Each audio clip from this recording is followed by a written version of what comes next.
Hello everybody, so today I will talk about calculus. The topic today is about integration.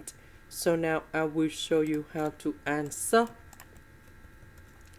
We have x and x to the power of 3. We can do about factorization by x.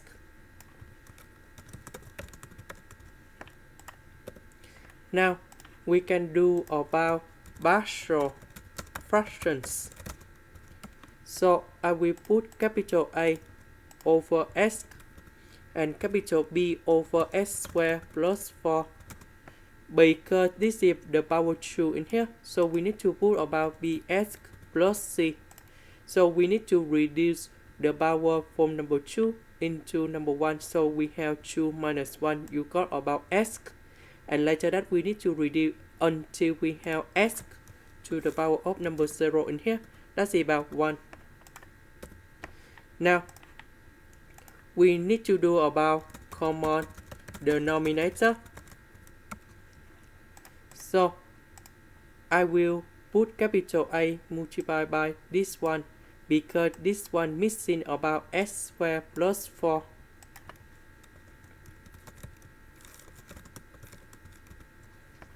About this one multiplied by s.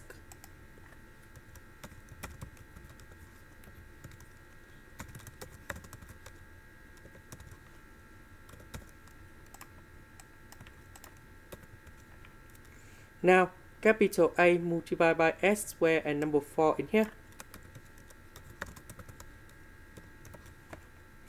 S multiplied by bs and c.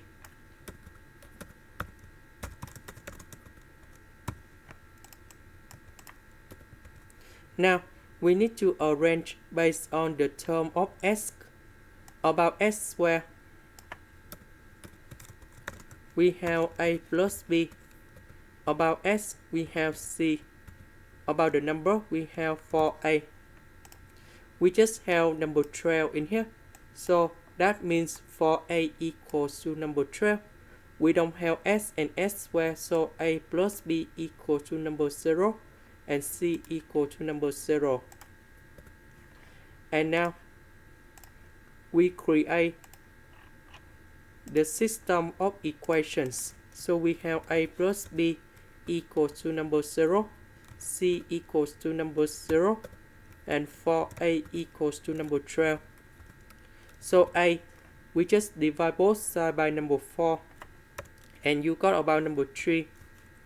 b equals to negative number 3 after we find the value of a in here, and c equals to number 0.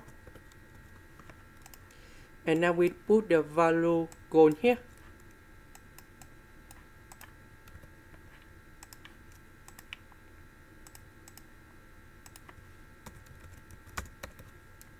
So a equals to number 3, b equals to negative number 3, c equals to number 0. So we need to simplify like this.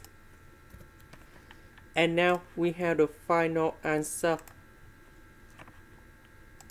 So this one, we have 3 ln of the absolute value of s. About this one, we have negative number 3 over 2 ln of the absolute value of s squared plus 4. If we do first the derivative of 1 over 2 ln of this one, you got about s over s squared plus 4. And now we put about c. This is the end. Thank you for watching.